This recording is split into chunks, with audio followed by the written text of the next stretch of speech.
신바람 사연 아파트. 오늘의 사연 시작하겠습니다.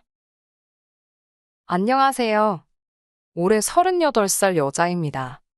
결혼기간 1년을 채우지 못하고 지금은 이혼해서 혼자 살고 있습니다.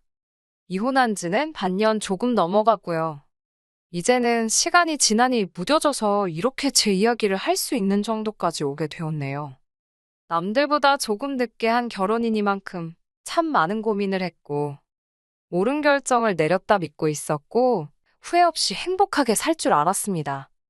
여태껏 제가 목표했던 건 다 이루고 살았습니다.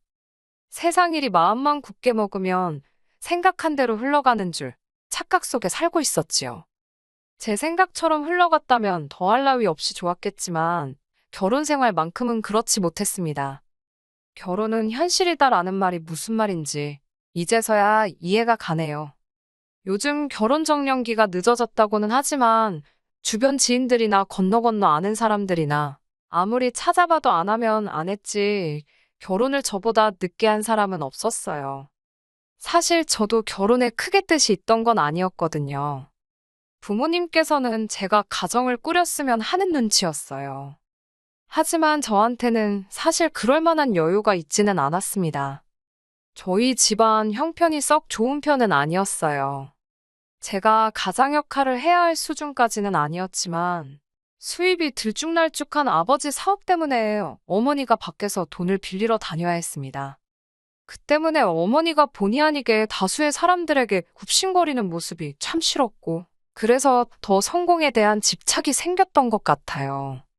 사실은 사자 들어가는 전문직이 하고 싶었지만 집에서 뒷바라지를 해줄 상황이 아니었으니 월급 많이 주는 회사에 들어가는 걸 목표로 열심히 살았습니다. 아르바이트 병행해가면서 대학교 학비와 생활비를 벌었고 졸업 후에는 당장 출근해도 좋다는 회사가 몇 군데 있었지만 더 좋은 조건의 회사를 가고 싶어 2년 정도 되는 취준생 기간을 보냈어요. 힘들었지만 제가 바라던 외국계 기업에 취직하게 되었고 현재 이 자리까지 왔습니다. 제가 지금 받는 연봉이 8천 정도 되고요. 자랑할 만큼 많은 연봉은 아니지만 그렇다고 해서 어디 가서 명함을 못 내밀 정도는 아니라고 생각해요. 아무튼 제가 취직하고부터는 집안의 기둥 노릇을 하게 되었어요. 취직 후 처음 몇 해간은 집에 있는 빚을 갚느라 돈도 모으지 못했고요.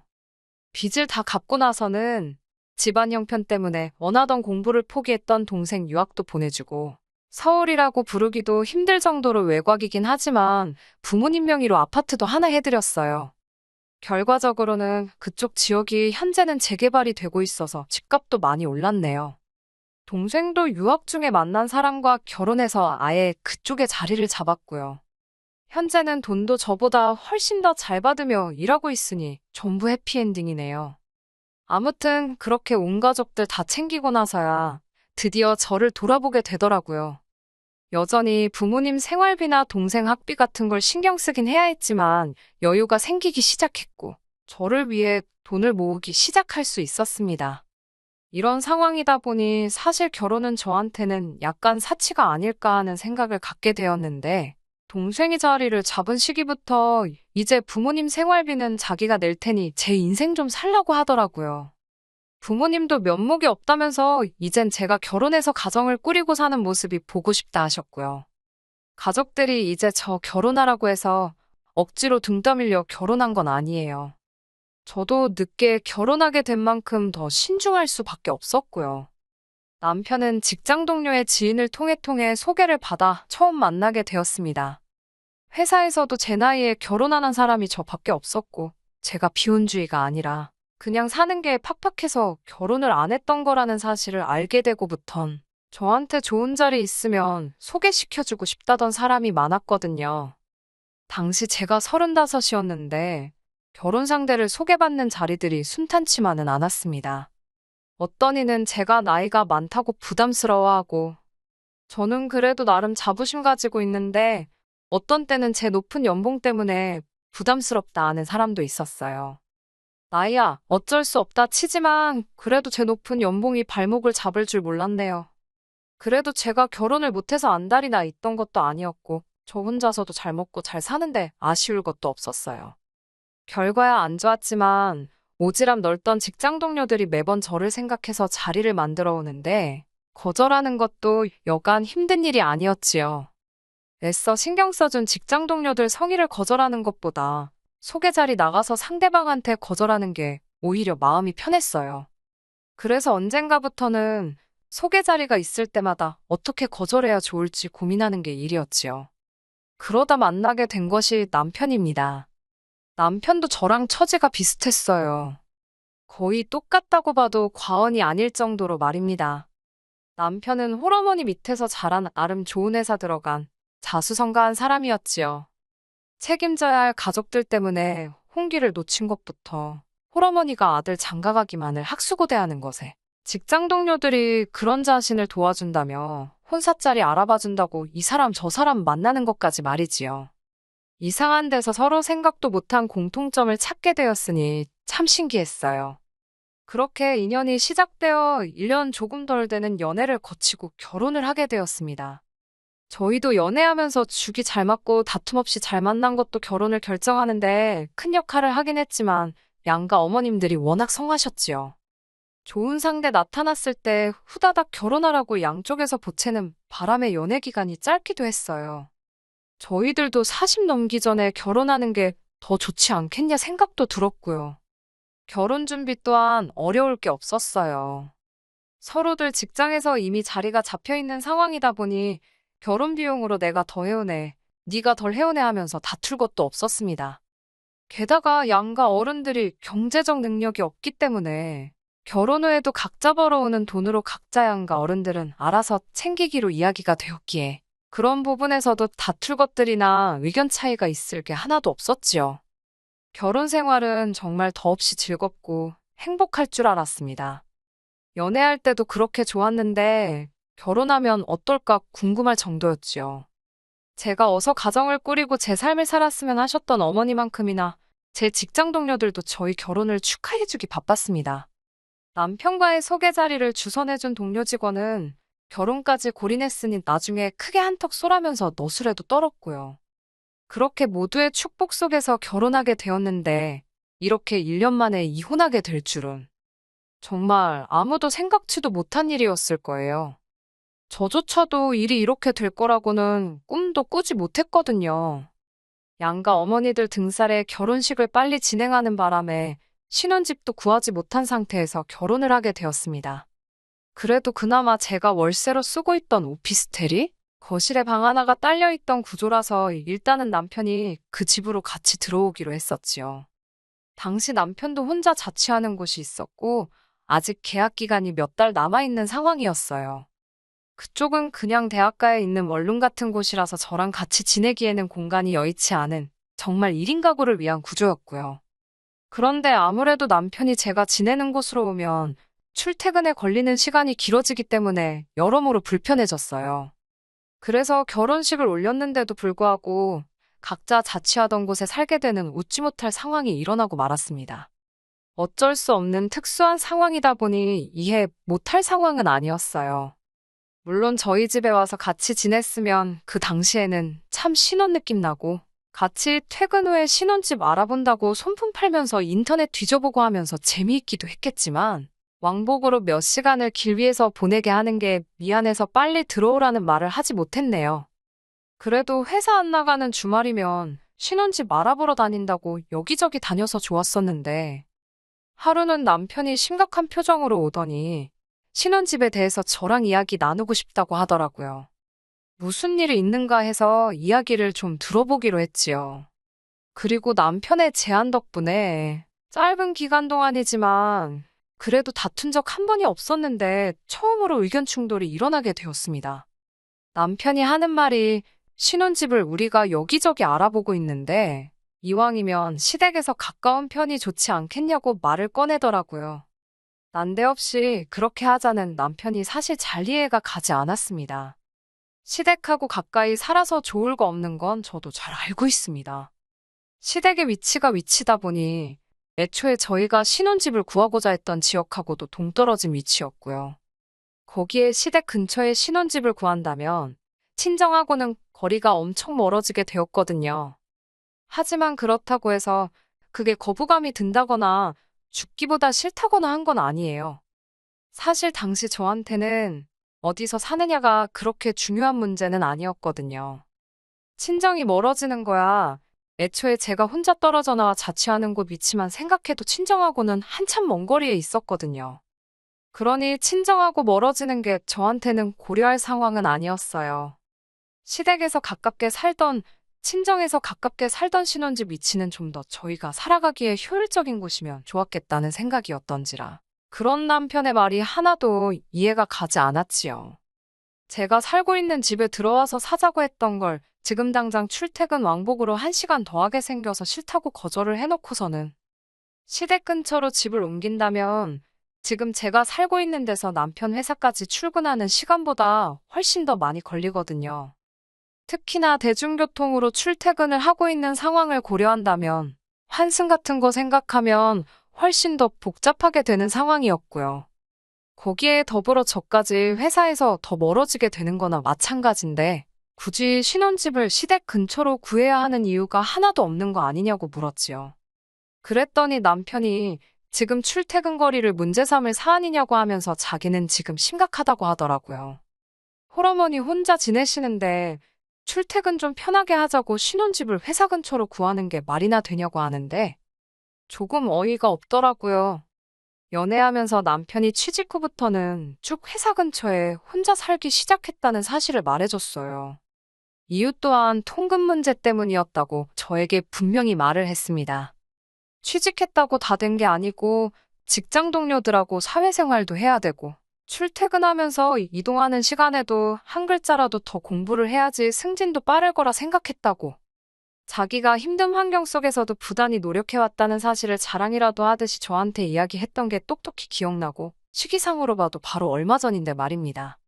10년이 넘는 시간을 시어머니와 떨어져 지냈으면서 이제서야 혼자 지내시는 시모가 걱정이 된다며 신혼집 위치를 시댁 근처에 구해야겠다고 하는 건 조금 말이 앞뒤가 안 맞는 거 아니냐고 했어요. 그랬더니 저희 친정 부모님을 걸고 넘어지더라고요. 두 분은 함께 계시니 저는 절대 자기 마음을 이해하지 못할 거라고요. 저보고 공감 능력이 좀 떨어지는 것 같다고. 결혼 전에는 몰랐는데 달리 보인다면서 오히려 저한테 실망스럽다고 하는 거예요. 그래도 아닌 건 아닌 거라고 말했어요. 여태 같이 살아왔다면 당연히 그 부분을 감안했겠지만 너무나도 속이 보이는 발언이었으니 말입니다. 그래서 신혼집 구하는 문제가 조금 더 연기되게 되었어요. 아무래도 남편도 남편 나름대로 고집을 부리고 싶었던 것 같고 제 입장에서도 이제 시작하는 상황인데 남편이 고집 부리는 대로 다 들어줬다간 앞으로가 어떻게 될지도 뻔히 보이는 문제였기 때문입니다. 그렇다고 시까지 올렸는데 언제까지 출퇴근 편하자고 떨어져 지내는 건 말도 안 된다 생각해서 남편 자취하는 곳 계약이 끝나는 시기를 맞춰서 남편 회사 근처에 또 다른 월세를 구하게 되었습니다. 월세로 집을 구한 건 돈이 없어서가 아니고 신혼집 적당한 매물도 찾지 않은 상황에서 위치로 의견 다툼이 있다 보니 임시로 구했던 거고요. 이혼한 이 시점에서 생각해보면 서로 금전적인 걸로 얽힐 부분이 없다 보니 이게 저한테는 더 유리하게 적용했다고 봐도 무방하겠네요. 아무튼 첫 시작이 조금 삐끗하기는 했지만 신혼생활은 제법 재미있었습니다. 월세로 집을 구했다 보니 가정가구들은 다 옵션으로 들어와 있던 터라 각자 집 몇 개 들여놓은 것 빼고는 없었지만 그래도 취직 이후부터는 평생을 혼자 지냈었잖아요. 그래서 모든 게 새롭고 신경 거슬리고 불편한 점은 있었지만 그 당시에는 좋았던 점이 더 많았던 것 같습니다. 앞으로 벌어질 일이 뭔지도 모르고 그냥 좋은 게 좋은 거겠거니 하고 지내고 있던 중이었어요. 미국에서 자리 잡은 제 남동생이 일정 문제로 제 결혼식에 참석을 못했었거든요. 그 당시에 해외 입국자들에 대해서 자가격리 문제도 있고 해서 도무지 시간을 내지 못했었는데 규제가 완화되면서 동생이 시간을 내서 저 보러 오겠다고 한국을 오게 되었습니다. 남편도 처남을 처음 본다고 많이 들떠 있었고요. 자기가 외동이다 보니 남동생이 있었으면 싶었는데 처남하고 말이 잘 통하면 좋겠다고 하더라고요. 제 동생 챙겨주는 모습을 보니 저도 덩달아 기분이 좋았었고요. 그런데 동생 때문에 사건이 크게 터지고 말았습니다. 처음에는 둘이서 엄청 죽이 잘 맞는 듯 했어요. 동생도 미국 나가서 넉살이 좋아진 건지 몰라보게 부침성이 좋아져 있었고 두 사람이 매형 최고, 처남 최고 하면서 의기투합을 했습니다. 그리고 자연스럽게 처음 만난 자리가 술자리로 이어지게 되었고요. 제 동생이 술 마시면 그렇게 말이 많아지는 사람인 줄은 몰랐는데 술 먹고 이런저런 이야기를 다 하더라고요. 그런데 술 먹고 하는 말에 대부분이 거의 다 제가 고생해서 가족들 먹여 살린 이야기들이었어요. 제가 집안의 기둥 역할을 했던 거야 남편도 알고 있던 사실이었지요. 지금은 동생이 벌이가 저보다도 좋으니 부모님 생활비며 이런 거 다 책임지고 있긴 하지만 말입니다. 그런데 대화가 깊어지면서 동생이 남편한테 이런저런 이야기를 하다가 친정 부모님이 살고 계시는 집이 제가 번 돈으로 마련해준 집이라는 사실을 말했던 거예요. 집단에는 제가 할 만큼 했으니까 떨어져 살고 있지만 경제적으로는 자기가 다 책임지겠다고 남편 안심시키려고 꺼낸 말이었던 거예요. 하지만 남편은 그 사실을 듣고는 표정이 딱 변하더라고요. 저는 옆에서 술을 안 마시고 자리를 지키고 있었으니 남편 분위기가 달라진 걸 대본에 딱 알게 되었고요. 이래저래 자리가 끝나고 집으로 돌아가는 길이었습니다. 아니나 다를까 술자리에서는 꺼내지 않았지만 집에 도착하자마자 남편이 대본의 이야기를 꺼내더군요. 장인 장모님 집을 제 돈으로 샀다는 걸 왜 말하지 않았느냐고요. 숨기려고 숨긴 건 아니고 아무래도 제가 제 입장을 이야기하는 거니 너무 제 생각만 한 걸 수도 있지만 아무리 생각해도 그게 남편과 저 사이에 문제가 될 거라고는 생각도 하지 않았습니다. 그도 그럴 것이 친정부모님 집을 사들인 시점은 벌써 몇 년 전 이야기고 오히려 집값 같은 걸 생각해보면 투자를 성공한 거나 마찬가지였으니까요. 거기에 명의는 당장 부모님 명의로 되어 있긴 했지만 나중에 부모님이 돌아가시고 나면 동생한테 돌아가는 것 하나 없이 오롯이 전부 다 제가 받아오기로 이야기도 끝난 상황이었으니 장기적으로 보면 저희 재산이나 마찬가지였고요. 그리고 가장 중요한 건 남편과 제가 결혼하는 시점에 아직 신혼집도 구해지지 않은 상황에서 남편이 모아놓은 돈이나 제가 모아놓은 돈이 별반 크게 차이가 나지 않았던 거예요. 아직 집도 없고 혼수고 뭐고 결혼식 비용 말고는 크게 들어간 것도 없는 데다가 월세로 살고 있는 집도 각자 따로 살던 집에 있던 보증금을 묶어서 처리한 상태였으니 말입니다. 친정부모님 집은 결혼하기 훨씬 전에 해드렸던 거고 어차피 반반 결혼한 건데 문제될 게 뭐가 있냐고 했더니 저보고 또 이기적이라는 겁니다. 너는 장인장모 노후 준비까지 다 해줬으면서 신혼집 시댁 근처에 구하는 걸 반대를 할 수가 있느냐는 거예요. 제 입장에서는 도무지 남편이 무슨 말을 하는 건지 이해가 가지 않았습니다. 뭔 소린지 이해가 가게 좀 설명해보라 하니 설명은 하지 않고 자기도 자기 어머니 노후까지 다 해결해드려야겠다. 그래야 공평하다. 이런 소리만 하고 있더라고요. 해명할 필요도 없는 사실을 설명하는데 제 말은 듣고나 있는 건지 싶더라고요. 그리고 이걸 시작으로 결국 이혼까지 하게 되었네요. 퇴근하고 집에 들어왔는데 집이 아주 개판이 되어 있더라고요. 임시로 구한 월세가 제가 먼저 살던 곳처럼 방 하나, 거실 하나 이렇게 있는 곳이었는데 방에 있던 저희 침대가 거실로 나와 있고 남편은 방에 있는 살림살이들을 다 거실로 빼고 있었어요. 제가 들어오니 방에서는 시모가 따라 나오더군요. 저한테는 아무런 언급도 없이 월차까지 내서 시어머니 모시고 와서는 제가 회사에 있는 동안 아주 집을 마음대로 해놨더라고요. 어머님은 여기 어쩐 일이고 이건 다 무슨 꼴이냐고 물으니 남편이 어머니 보고 거실을 쓰라 그럴 수는 없지 않느냐고 퉁명스럽게 대답하는 겁니다. 어머님이며 거실이며 그게 다 무슨 소리를 하는 거냐 말하니 남편이 오늘부터 어머니랑 같이 살기로 정했으니 그렇게 알라는 거예요. 그런 결정을 나한테 말 한마디도 없이 할 수 있냐고 따지니 저야말로 장인 장모님 집부터 해서 한마디도 안 했던 게 누군데 그런 말을 하냐고 우기기 시작하는 겁니다. 너야말로 이미 장인 장모 노후 대책까지 결혼 전에 다 끝내놓지 않았느냐며 시댁 근처에 신혼집 구하는 것도 못하게 막았으니 자기도 어쩔 수 없다고. 그러니 어머님 모시고 온 거라고요. 그리고 빠른 시일 내로 같이 집 보러 다니자고. 신혼집은 이 근처에 구하자더군요. 시어머니 전세금도 다 빼고 나면 돈이 더 여유가 생기니 한 40평짜리 아파트 구하면 되겠다고요. 남편과 저 사이에 언성이 높아지니 시모가 껴들었어요. 이야기 다 들었는데 우리 아들 말이 틀린 거 하나 없다고. 능력 있는 아들을 보내줬으니 자기도 이제 며느리한테 효도받고 살아야겠다고 하는 겁니다. 집 사는데 돈까지 보태준다는데 시모가 돈도 더 해주는데 며느리가 시어머니 모시고 사는 거는 당연한 거 아니겠냐대요. 제가 돈이 모자라서 신혼집 못 구한 것도 아니고 이 나이 먹어서 능력 있는 남편한테 빌부터 살려고 취직한 것도 아닌데 시모도 지금 이 상황을 전혀 이해하고 있는 것 같지 않아 보였습니다. 오히려 그 말을 들으니 이미 처음에 신혼집 문제를 가지고 남편과 말다툼을 했을 때부터 두 사람이서 한통속이었다는 사실을 깨닫게 되었지요. 여태까지 말로 해도 자기들 말이 옳다고 저러고 있는데 어떻게 상황을 설명해봐야 나아질 거 하나도 없겠더라고요. 그 덕에 이혼해야겠다는 결심을 내리는 데까지도 그렇게 오랜 시간이 걸리지도 않았어요. 그러면 가구 배치 열심히 하라고 말하고 저는 저대로 제 짐을 다 꺼내서 싸기 시작했습니다. 시모는 그런 저를 보고 아주 생쇼를 한다고 혀를 차더군요. 집 나간다 그러면 누가 무서워할 줄 아냐고 하면서 네 나이에 이혼까지 하면 앞으로 너 받아주는 집안이 있겠냐고 하더라고요. 그냥 이제 상황 파악 좀 하고 자기 모시고 살면서 며느리의 도리를 다 알아놔요.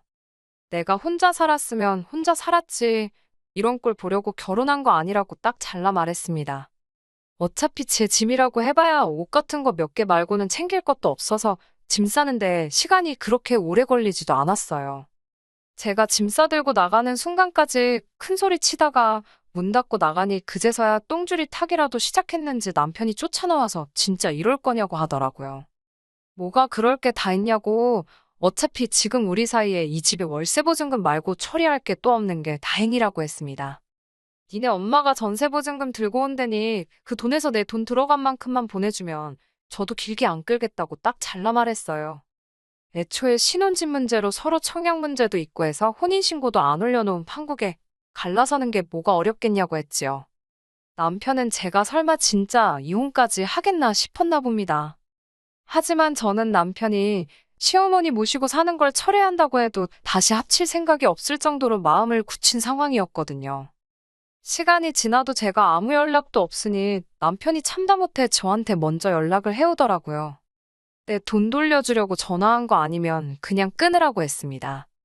그리고 돈 주는 거 늦어지면 그때는 법적인 절차를 밟을 테니 알아서 하라고요. 이혼이라고 해봐야 그냥 갈라서는 거 말고는 달리할 것도 없었으니 사실 어려울 건 없었어요. 그냥 제가 그 집구석에서 짐 싸들고 나온 그 순간이 이혼한 거나 마찬가지였던 상황이지요. 하지만 이혼한 게 뭐 자랑거리는 아니니 회사에는 딱히 이 사실을 말하지는 않았습니다. 그냥 주변에서 근황에 대해 물어보면 대답 없이 쓴웃음만 짓고 넘기는 게 전부였어요. 그리고 그렇게 6개월이 지나 지금에 이르렀습니다. 그리고 얼마 전에 남편과의 만남을 주선해줬던 직장 동료가 잠깐 시간이 괜찮냐면서 조심히 저를 부르더라고요. 얼마 전에 남편을 만나 제 진짜 소식을 들었다면서. 놀리려고 온 건 아닐 테니 이야기를 들어봤네요. 저한테 사과부터 하더라고요. 남편이 심호봉양하게 하고 대리호도 바라는 그런 사람일 줄은 자기도 몰랐다고요. 저 대신해서 시원하게 욕 한마디 해주고 왔답니다. 그리고 남편 근황에 대해서 말해주더라고요. 별로 궁금하지 않아서 자리를 뜨려고 하는데 주선해준 그 사람이 남편하고 재결합할 생각은 없냐고 물어왔습니다.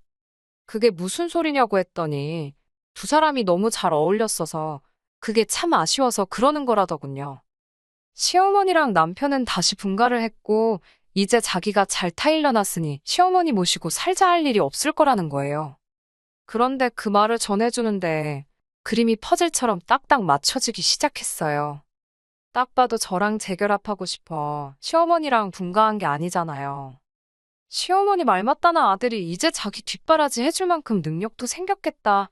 이제 며느리한테 수발받아가며 편하게 노후를 보낼 계획이었겠지요.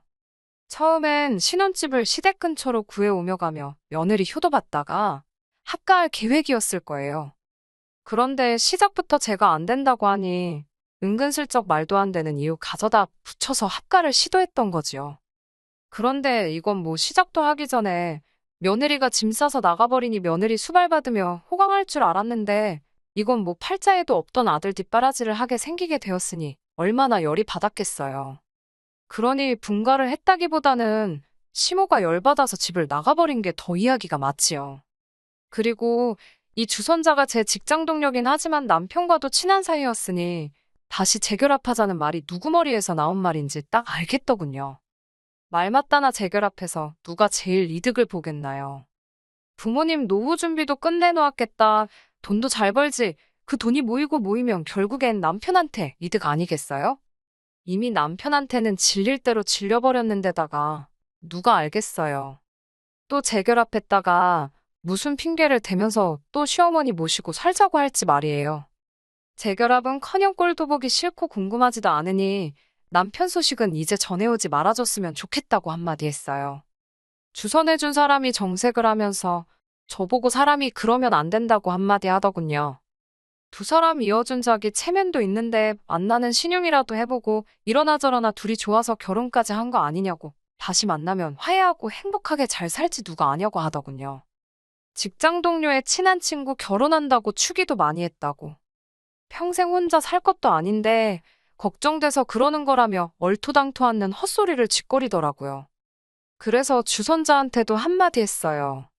내가 그쪽 체면의 축의금 몇 푼 때문에 내 인생을 걸어야겠냐고요.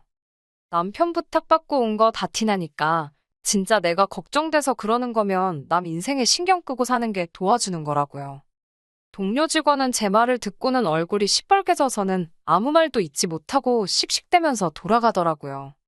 결혼이란 선택은 제가 한 거예요. 주선해준 그 사람을 욕할 수는 없겠지요. 하지만 이혼이라는 결정도 제가 내렸으니 제가 알아서 하는 게 맞는 것 같습니다.